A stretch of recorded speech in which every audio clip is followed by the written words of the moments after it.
حتا کرێکار خۆشگوزەران نەبی مێچشی بەباشی ئیش ناکە مێشی بەباشی ئیش ناکە. بە بۆنەی ڕۆژی جەژنی کرێکارانەوە بەشێک لە وەستا و کرێکارەکان بێکەوە هاتوونەتە سەیرانگای شێرە سوار و لێرە گەشتێکیان ئەنجام داوە.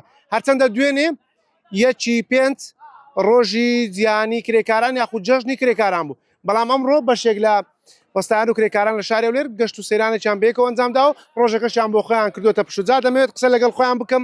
وەستا سلااوتان لێبێت ماندوو نەبن ببورن. چۆنە نەحواڵتان؟ بەخۆشیتان بێ. چۆن بوو بڕیاریەوەتاندا گەشت و سەیران بە کرێکارەکان ئەنجام دەن پێکەوە لەگەڵ وەستاکان؟ سەرەتا بە خێراتنی کەناڵی 906 چار دەکەین کە بەسەری کردینەوە. ئەمە وەکو ستافی وەستا و کرێکارەکان کە ئێرە لێرە کۆبووینەوە ئەوڕۆ طبعاً دوونێ دەبایە یەکی ئایربی و ئەمە کۆبینەوە بەهۆی ئەوەی کە ئەمەش عایلەمان هەیە لەگەر عایلەکانمان دەرچوین. ئەو ڕۆژ بڕیاری ئەوەماندا کە لێرە کۆبینەوە جەماعەتی طبعاً نان و شیوەی ساچان حاضر کرد. خواردنیتان بۆیان لێ نابوو؟ وەڵا گۆشتی گۆرچان لە بۆمان لێ نابوو، لە بۆمان لێمدا بوو. وەستا ئەردەلان و وەستا یعنی هەر لە خۆتان بوو شێفەکە؟ شێفەکەش هەر لە خۆمان بوو، هەر وەستا و کرێکارەکان بوون. وەستا و کرێکار طبعاً میهنەی زۆری تێدایە. ئەوە یەک لەوانەیە کە خوای گەورە و قودرەتەی دایتە بەشەر دەتوانی زۆر شت بە دەستەکانی خۆی بکە.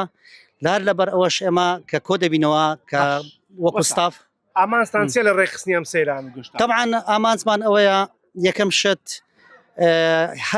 هەر دەستی کارێک وەکو کرێکار خۆی بەکەم نەزانی، یەکەم شت وەکو بەشەر وەکو ئینسانەکی تەواو کە معاملەی لەگە بکرێ ئەو حەق و ئیمتیازاتەی بدرێتێ لە ڕووی دەرونیەوە، لە ڕووی سایکۆلۆژیەوە، لە ڕووی پسکۆلۆژیەوە ئینسان دەبێ کامل بی. لەگەر خۆم وەستامە ئێستا چەند سەر تقریبان 22 سارە وەستامە و ستافیشم هەیە.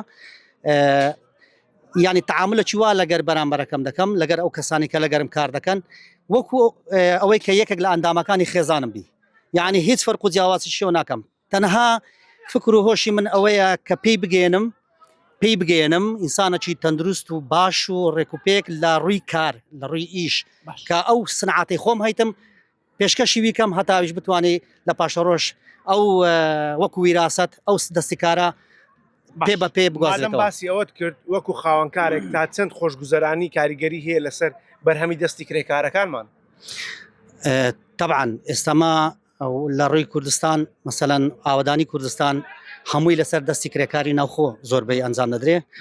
گەشتا خۆشگوزەران بێت دەتوانێت کارێکی باش بکات. حتا کرێکار خۆشگوزەران نەبی مێچشی بەباشی ئیش ناکە مێشی بەباشی ئیش ناکە. یعنی هەر کەسێک کە خۆشگوزەران بوو مرتاح بوو لە ڕووی دەرونیەوە لەگەر خۆم لەگەر وەستایەک یعنی برێن کە متەکامل بوو ئەو کات ئەو ئینسانە لە قیاسیش غەرەت ناکە. یعنی چی پێدەرەی ئەوت لۆ دەکە وەکو ماشەڵڵا وەکو معاملەک وەکو شەریکاتێک.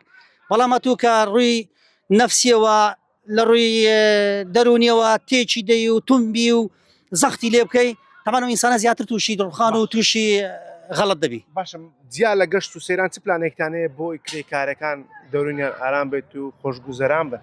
بەڕای من وەکو شخصی خۆم پلانی من ئەوەیە ئەوەی کە خۆم هەیتم طبعاً بە تەرجوبەی چەند ساڵە پێشکەشی ئەو کەسە بکە کە لەگەرت کار دەکا.